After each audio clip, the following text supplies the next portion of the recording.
Hi, it's me, Jen.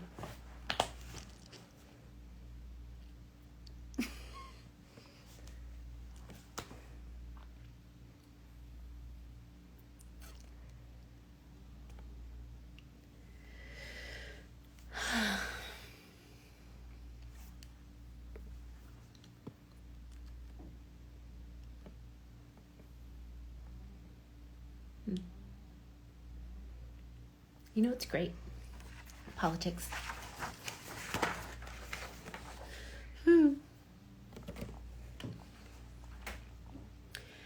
Go tell it on the mountain, over the hills and everywhere. Go tell it on the mountain. Jesus Christ was born. Oh, there she is.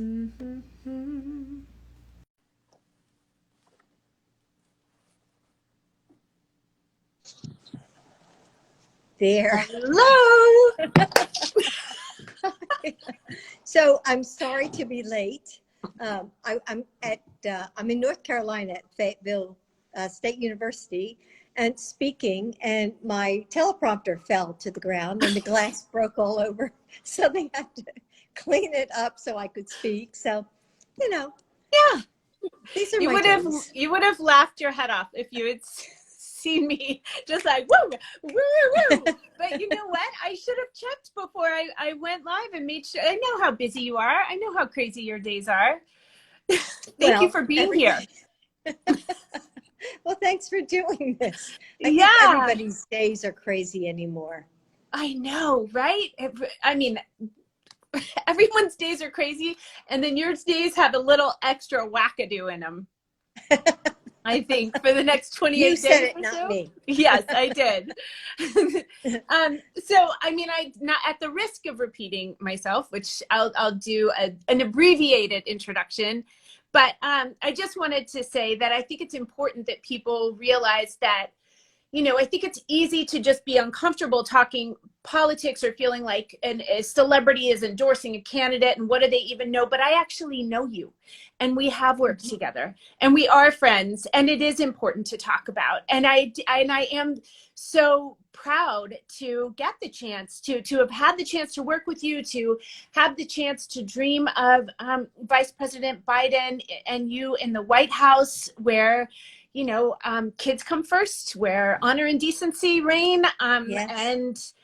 And so anyway, nobody needs to hear me talk, but I was telling everybody a little bit about, I have seen you in action. I've seen you on the floor in a trailer home playing with kids because you can't resist it.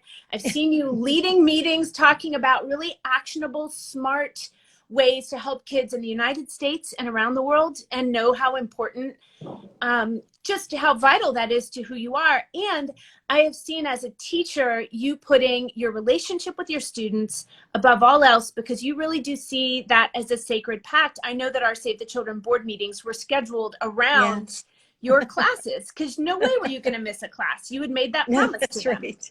Yeah? Yeah, so, that's right.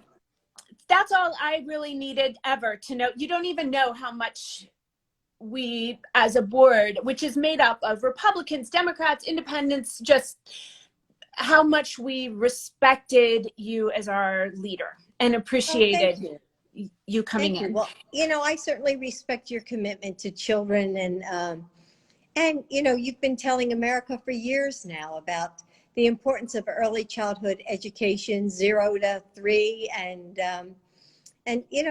the importance of childcare and the importance of universal pre-K, all of which, will change when Joe becomes president. So, like you said, we've had this relationship for years and years, and I know your passions, and I hope you know my passions, and that we'll continue to work together after Joe becomes president on November 3rd. Oh my gosh. Yes, absolutely. So I just wanted to check in with you and have people get to know you a little bit and just say, first of all, how are you doing? Are you okay? Yeah, I'm doing well. I'm traveling almost every single day. So like I said, today I'm in North Carolina. I've been just traveling all like Maine, meeting lobstermen, and I've been in New Hampshire meeting women who are doing oyster fishing Wow. and or farming. And then I was in Michigan traveling and going to orchards, talking to farmers who their crops have changed and they have so many problems because of climate change. Mm-hmm. And I talked to them about how Joe's doing and what he's going to do for climate change, because the current administration doesn't even believe it exists. So, every day I'm having these amazing experiences talking to Americans in all walks of life and hearing their stories. And then I take them back to our campaign and we record them, and we try to help people and think of ways to incorporate them in Joe's plans going Yeah. forward.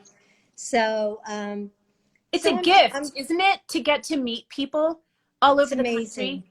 It's just, I mean, in such a small way, I have gotten to do that with Save, but also I've been on a virtual bus tour with Mark Shriver Yeah. talking about Vice President Biden, Senator Harris, you, and your agenda for early childhood going into the White House, which has been a joy. We were just in, last night, Colorado, Maine, Arizona. I think in a couple nights we're in Minnesota. But I've gotten to meet people like a nurse, a woman who, she had a single mom. She went to community college, and she had a baby when she went to Uh-huh. community college, and she needed the childcare that it Sure. provided and the early Head Start. She went on, became a nurse, is a first responder, just bought her first house. Her child is in the gifted program, is thriving, doing well. Stories like that, or stories last night in Colorado, this woman, Danae, who was a first generation college graduate, Colorado State University, Mm-hmm. and now is just got interested and got turned on in a class about early childhood, and is running early Head Start and Head Starts all over Denver, and considers herself not a child care provider, not an early childhood educator, but a brain architect, which I thought Wow. was, but I mean, you must be meeting people like this. You must be meeting moms who are up against it. I mean, moms always have way more on our plates than we can really manage, but now we're also teachers and counselors and the PE coach, and we're now kind of trying to manage a whole new level. And what are you hearing out there? Well, I have to say, I mean, yes, moms are doing all that, but I was just at an event, Fort Bragg is here in North Carolina, and talking to moms. Can you imagine doing all that and having a husband or a spouse who's deployed somewhere else in the world? And half the time you don't know where they are or how they're doing, or they're in harm's way. I mean, that is true commitment. And when we were in the White House, one of the things that Michelle Obama and I worked on was our Joining Forces initiative that helped to support military families through, employment and education and health and well-being. And so I talked to them about they talked to me about, what they're going through and some of the problems that they're having. And, so many Americans don't even know a military family. And they don't know that they move 6 and 7 and 10 times in a military career. Mm-hmm. And that means that their kids have to be uprooted and change sports teams and classes and neighborhoods and friends. And all the meanwhile, here are the moms, trying to do their jobs, teach online. I mean, help their kids online with their schooling and doing everything else. So, I don't know. I think moms rule, don't you? Oh, well, I mean, clearly, I think moms rule. I think we get it done, and I think moms are Yeah. going to put you in the White House. I Well, really I hope do. that's right.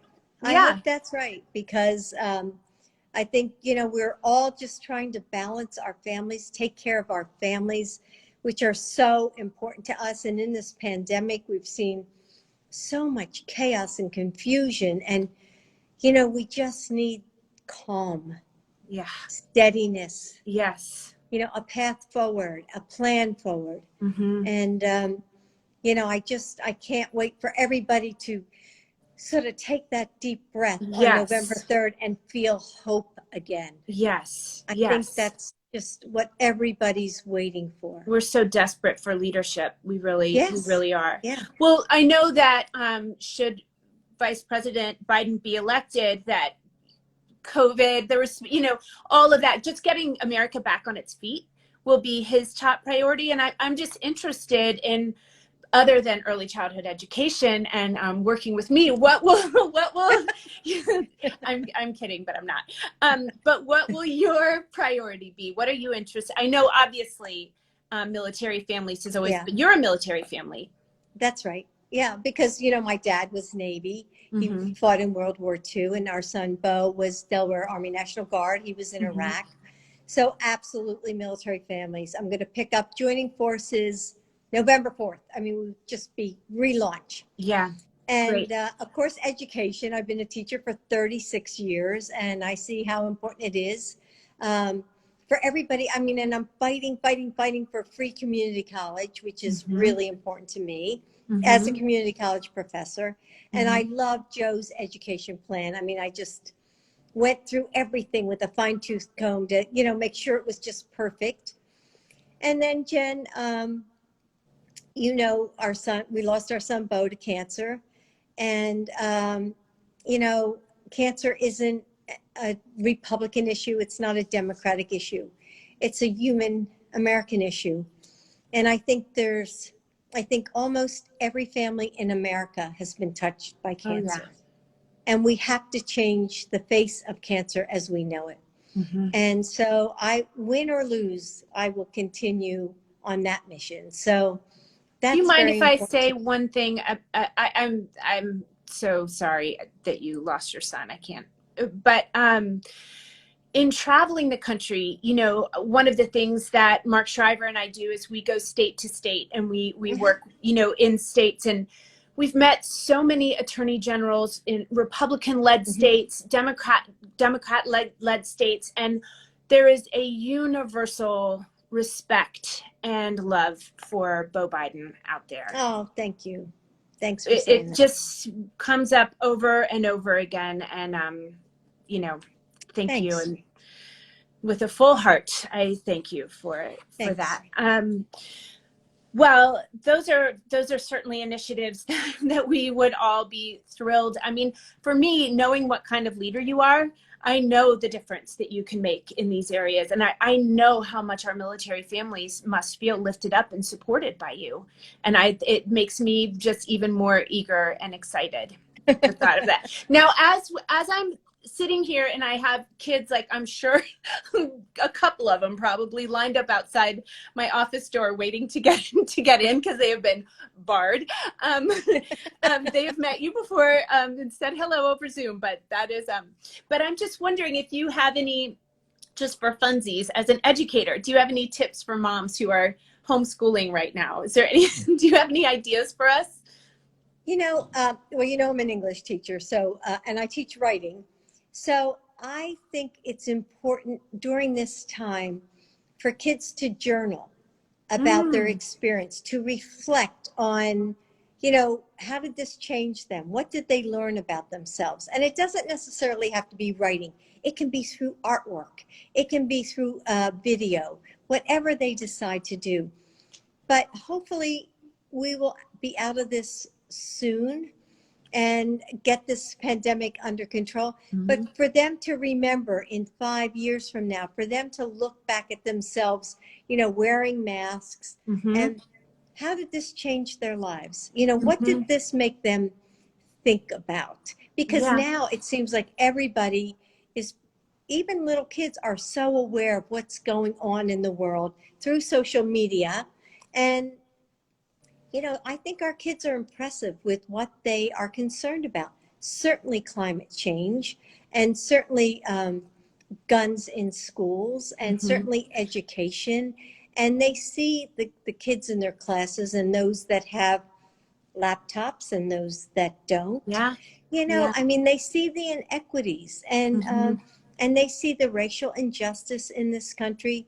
So, for them to kind of record their feelings or Just write it down. What a great answer. I mean, I wonder if it makes me think about, gosh, the conversation I'll have at the dinner table tonight, and how we're recording what we feel now so that we can look back on it and see how it changed us and what we've learned and what our silver linings were. Because of course there are many. Yes. Because we're lucky enough to be in the position to have silver linings. That's exactly right. Some families, some families aren't. Gosh, I just had something. It was as a kid in West Virginia, growing up in a middle-class family, but being surrounded by kids who were definitely were definitely growing up in poverty. And that injustice stayed with me my whole life. And that really is what drives the little bit of work that I do in the world. And when I see kids and how thoughtful and smart they are, my kids are so much smarter than I've ever been a day in my life. I talk to my daughters, and my son is 8, but I really talk to my 14-year-old and I think, oh, the world will be okay. My 11-year-old, she's on it. She's all about climate change, and you must be seeing that. You must get to see that from kids across the country.